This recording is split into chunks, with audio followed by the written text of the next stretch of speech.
Kyle here from All Media Reviews. This is be like a video blog. I made one and didn't share it because it got to be too long.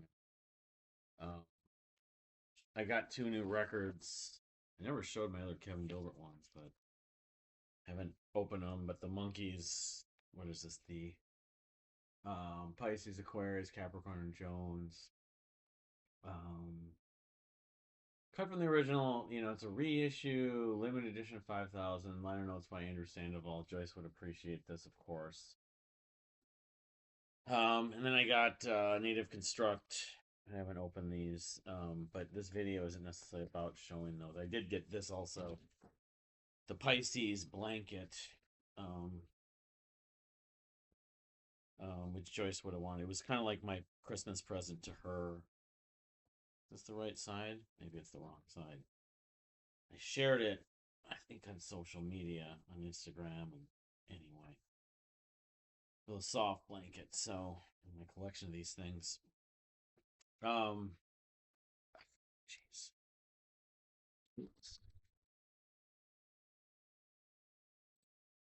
So sorry about that. Um, so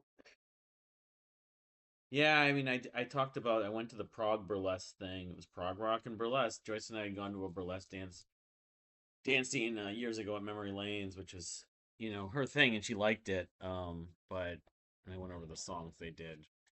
This group called Nerdlesque. Nerds, it was actually pretty good showing for like it wasn't just all guys prog rock fans, um but no, I mean it's a weird time, of course, but everything with my job is changing and stuff like that. I'm not talking about the company specifically, of course, but I'm going to be changing jobs at some point. I'm going to be getting a different job, unfortunately, um, but that still remains to be seen when that's going to happen. Still doing the same work right now. And that is a big change having after 21 years being at the same company, you know.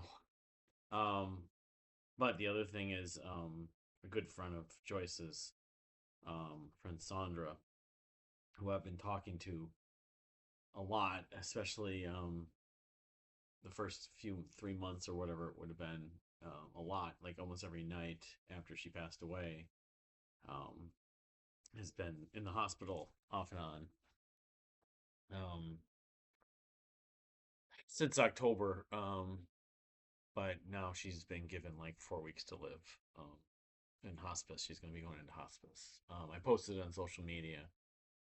She's going to probably going to go to a facility on Monday, but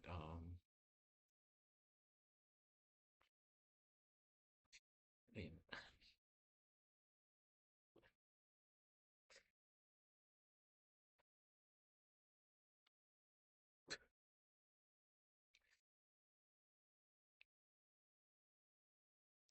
there's so many stories about Sandra. I could tell, right, and everything. I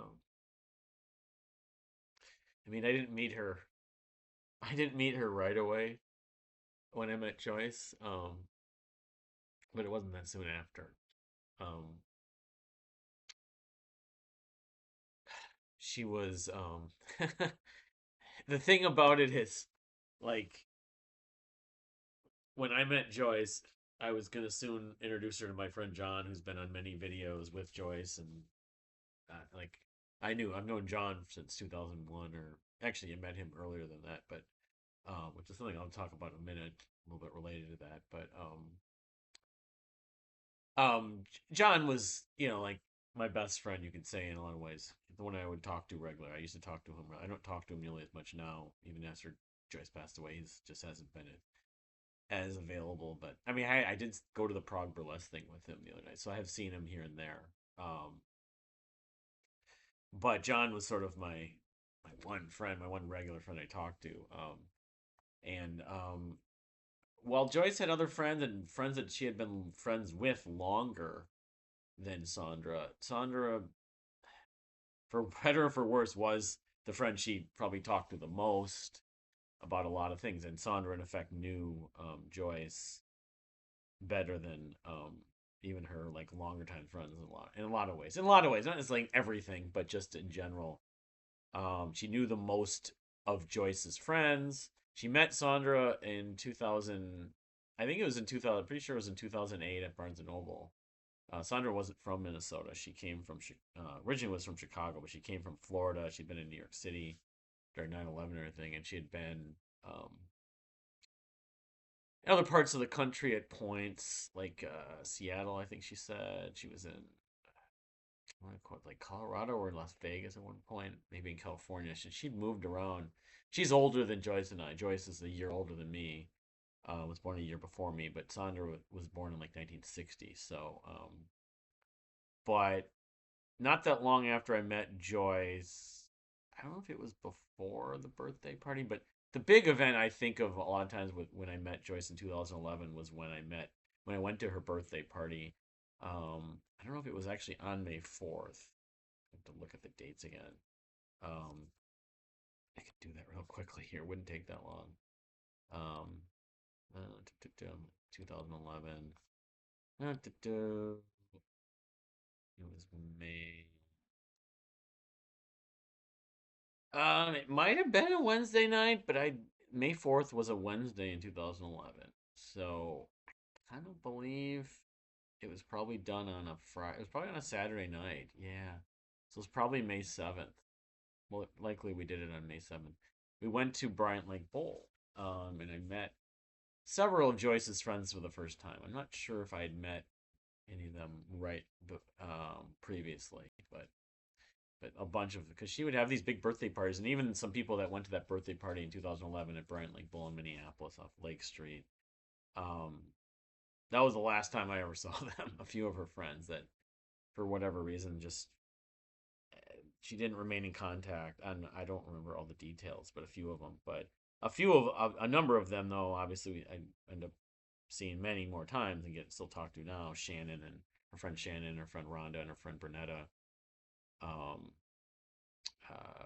yeah, I can't remember who else. There was a few others at that party, but at the Bryant Link Bowl. But those were the main ones. But yeah, so I met yeah, I want to say I met Saundra before that because we were hanging out with her and Saundra just like even though Joyce met her at Barnes and Noble and in Highland, she moved down to the Minneapolis downtown Barnes and Noble, um, like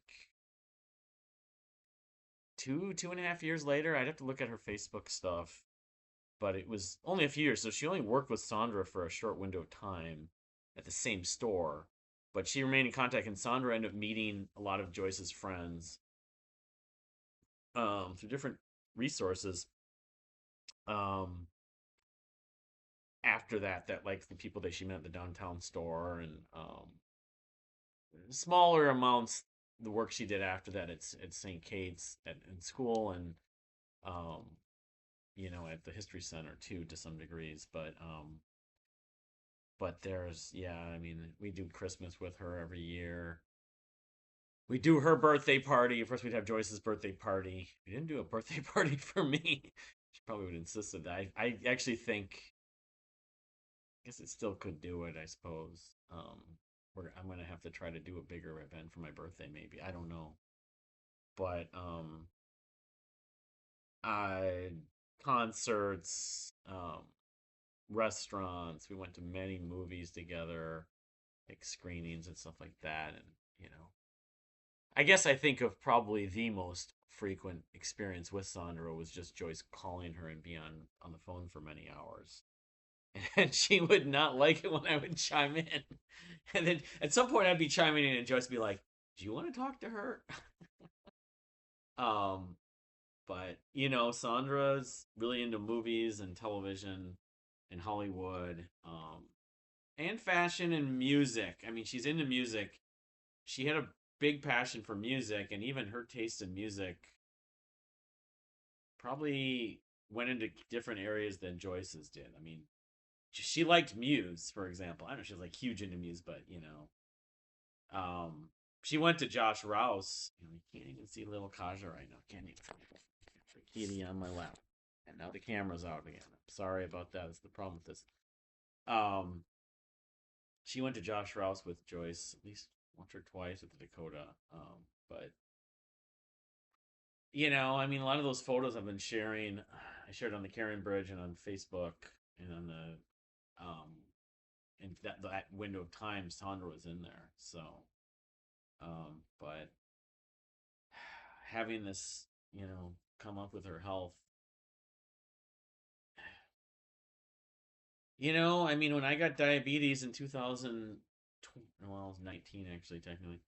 She was the one I was talking to the most. She gave me the most help initially. I was panicking. Joyce was panicking to some degree. And then I got the blood clot and having to be on a blood thinner and all this stuff. Sandra was a calming presence at oftentimes, very oftentimes, and so you know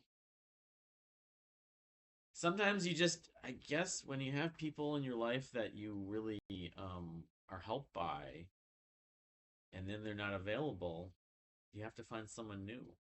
You have to either figure out stuff on your own, or you have to find someone new.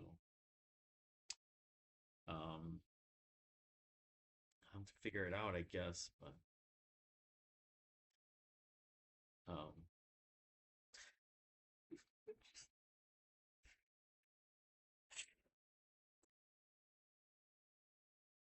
I don't know. 5 months.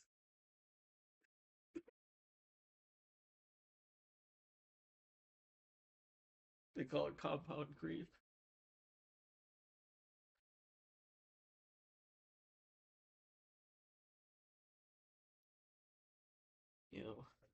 It's hard enough to have one person losing one person, losing someone else.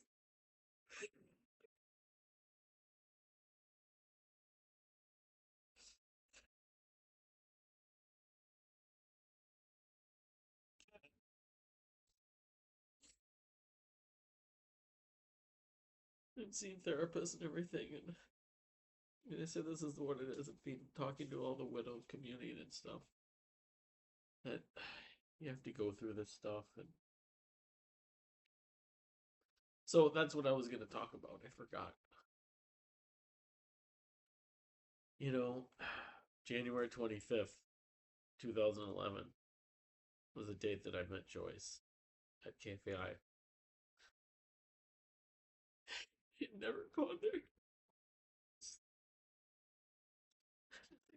Whatever happened to me, other than with my job, I guess. But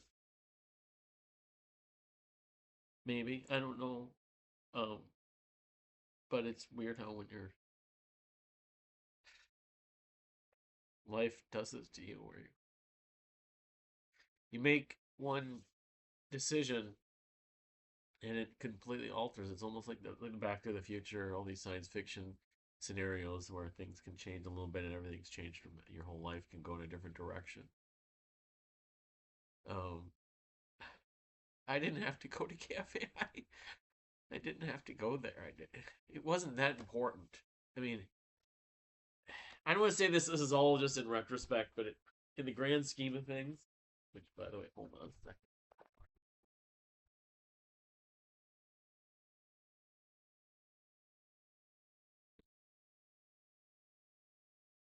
The grand scheme of things, um,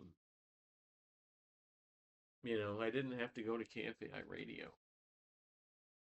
Um, I had been there previously and tried to get my own show and never was able to do that. I filled in and I had like a rotation once a month on Friday nights.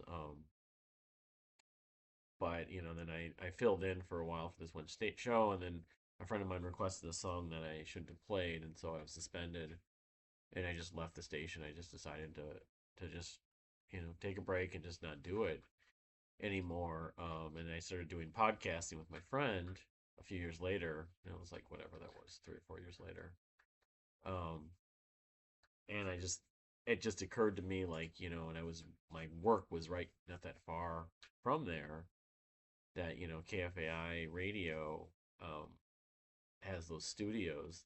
They have the the main studio, and then the studio that's like the B studio or whatever you want to call it, the practice studio that you can reserve to practice and just reserved it to use.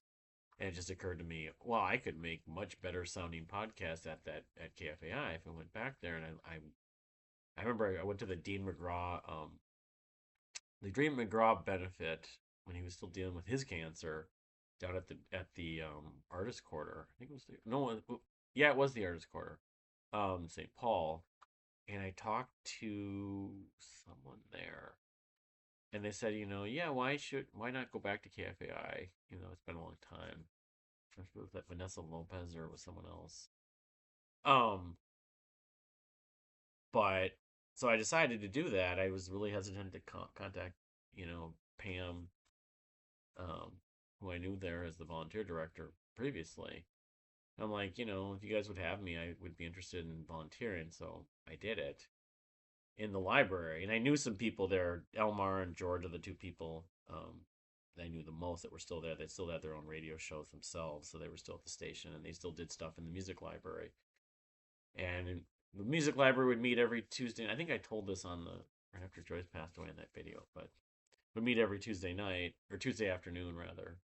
Um, but you know, it just happened to happen in January of 2011, right after I started a new job, and it was just a bunch of transition in some ways. But I didn't need to go there. I mean, like I could have, or I could have done it like a year before or like a year after or something like that. And Joyce was not there the first few weeks, I know, based on when I started volunteering.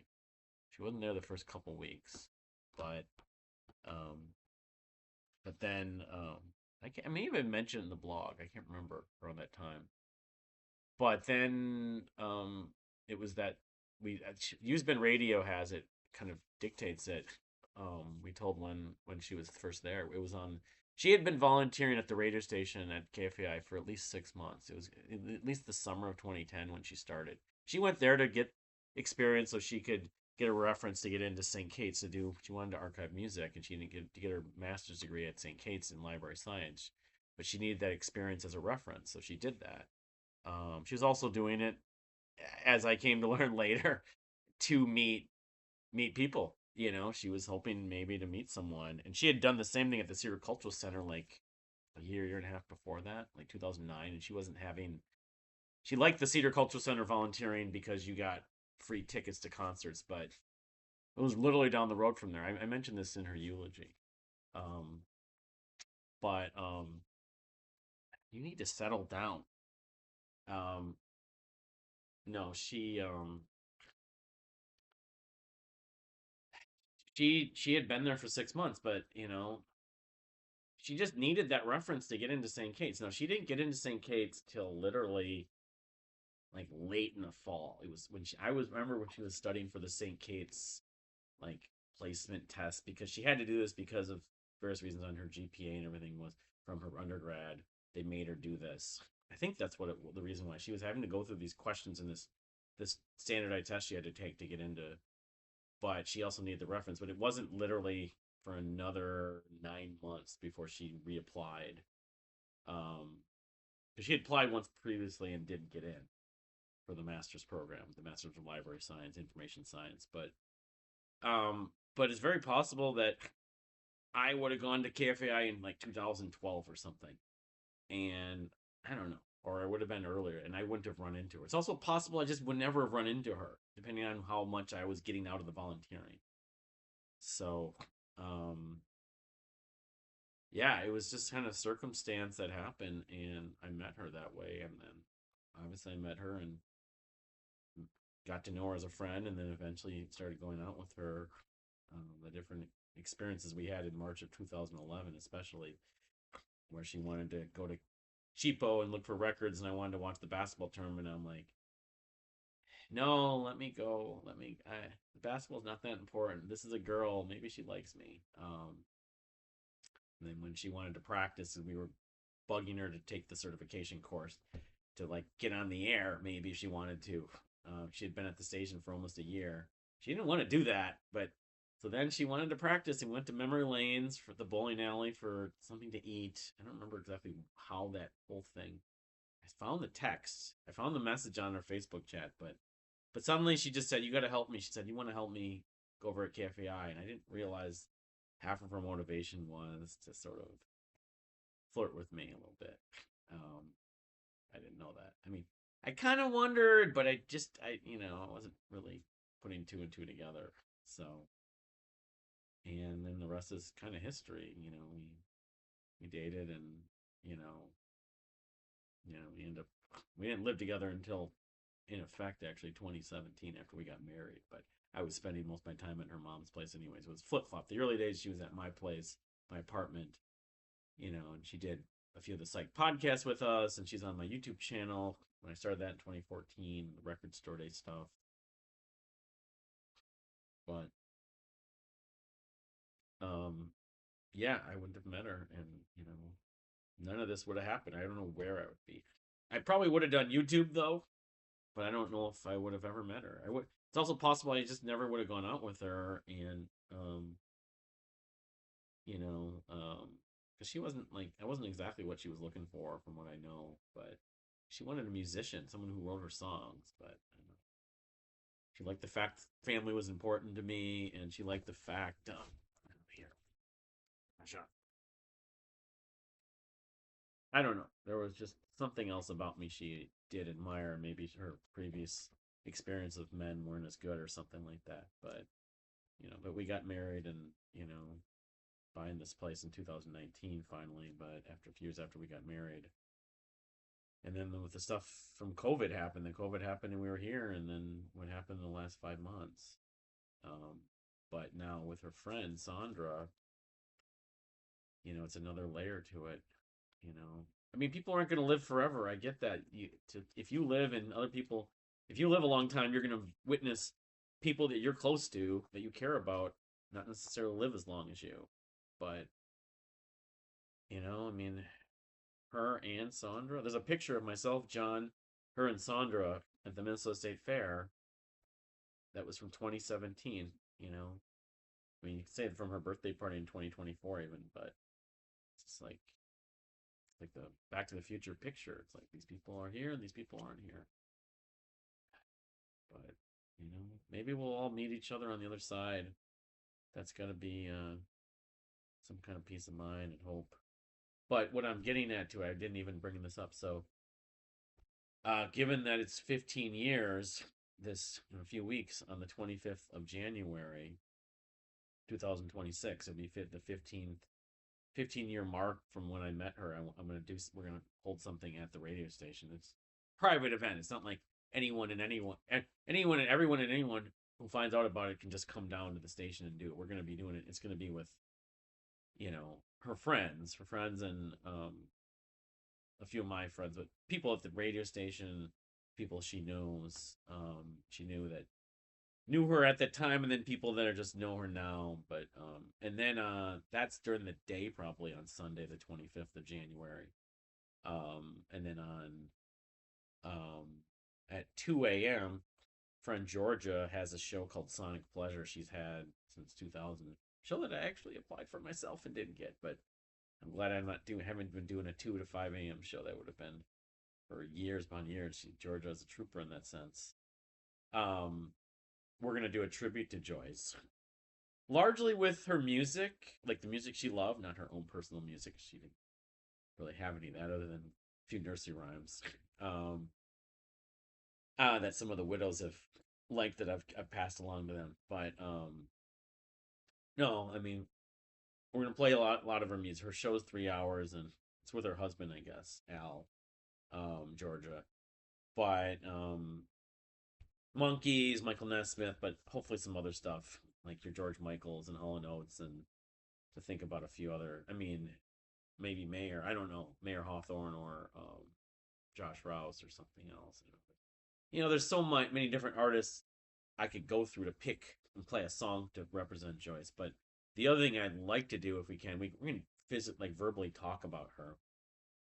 I don't know if it's just gonna be Georgia, myself, and Al. if anyone else, John would probably do it, except I don't know if John would be up for going down there, and maybe he can call in though. Saundra would probably want to be involved too, but you know, I have no idea what condition Saundra will be in at that point, anyways. Assuming there is she's still here, but um, I don't know. I don't know if anyone else will be involved, but if not, the thing is, it's from 2 a.m. to 5 a.m. on Monday morning, the 26th of January. But hopefully, I think it's still available to stream. At minimum, I'll get a recording, I would guess, and so. But yeah, we'll talk about her, and then I have some recordings of her both on KFAI radio with me. I have more than I've found. I believe I have more than I found two, I think, shows, um, but also possibly the Used Ben show because that was like right at the time. That was literally a few months after we met, or we were going out. I guess it was like in May of 2011. I think it was May. It was May or June. It's on YouTube, but and maybe even some of them we'll play some of the audio, like the clip of her. Um, I don't know how long it will be of her talking about her Nesmith favorite Nesmith songs, or I'm not sure. I don't know. We'll have to see. The used bin thing, unfortunately, there's a few expletives, so I have to kind of be careful with that. But so yeah, that's in the. I mean, the January plans are um, kind of busy month. I'm going to the dentist. There's going to be this drumioke thing. Hopefully, I can do it at Can Wonderland, where instead of karaoke singing, you play the drums, the songs, like In the Air Tonight. Um, what else? There's a music trivia thing, and there's a widow event I'm going to. I've been really been talking and socializing with a lot of the both a group that's around the country and then the local group that's a different group, but getting to know a lot of those people. And this thing called Time Left, which is a thing that happened in the UK about 5 or 6 years ago for people that were like myself, experiencing being alone, loneliness. And I got together with them on Tuesday, and you meet five other random people within a demographic and area under what you put up some information on the app for dinner. But there's like 120 people in the Twin Cities that are part of this thing. It's been around for like a year and a half here. It's not in every town though, but I don't know. It does cost money, so I have to think about how long I'm going to do it. But it was fun, so I don't know. But you know, it's been a little over 5 months for Joyce, and of course Mocha passed away in October, so it's been whatever 3 months for that. Yeah, well, just about 3 months. Like 3 months from today for Mocha. But things with my job and this thing with friend Saundra is just another level of transition and change that I would never anticipated a year ago or 9 months ago. So, hoping 2026. I know it's just a year and a date. 2026 will be a year of healing for me, but it's not really been very easy so far. But I hate to start about a video and a downer and stuff like that, but I don't know. It's a black cloud falling over me. I need this stuff to end. I was saying this months ago, right after Joyce passed away, seeing all these weird things happening, but I don't know. So, but anyway, yeah. I mean, there's new albums coming out. Peter Gabriel's going to put out an album in November, I guess. A new song is supposed to be up today, but I didn't hear it. Um, Probably a new Marillion album. I didn't, but I'm not doing a 2025 list at this point. I don't know when I'll do that. Maybe down the road, but it just doesn't make sense because I stopped listening to new music. When Joyce passed away, even earlier than that. My trauma, my struggle, whatever you want to call it, with music, both music Joyce loved and music that has lyrics that has me think about her or just nostalgia. been really hard, and so I just have avoided a lot of new music, a lot of music in general. I'll listen to music and songs still here and there, but like American Top 40 has just been torture. According to the widow community and some other people, like therapists, going through grief triggers and bouts of sobbing is healthy. I don't know how it really is when it's constant. And at some point, 5 months out, when you get to a certain point, no one has a perfect timeline. Then it gets easier. But I did see Song Sung Blue was good. There's things I thought of Joyce with that. The I'm a Believer version that Neil Diamond, of course, wrote. Not a Neil Diamond biopic. It's a biopic about this couple in Milwaukee who did a Neil Diamond, tribute of sorts. Jodeci jokes, and the Patsy Cline, that Kate Hudson did. Joyce loved Patsy Cline. Joyce would have enjoyed this movie, I'm pretty sure. I mean, she wasn't a massive Hugh Jackman fan, but she liked like Richard Armitage a lot more. But yeah, I saw that and Stranger Things. I need to watch the finale and Pluribus. But anyway, that's about it for now. You know, I'm just struggling with a lot of this stuff. Unfortunately, I'm doing my best, but now facing losing Saundra, it's not going to be easy. You know, I mean, it's like I already miss her.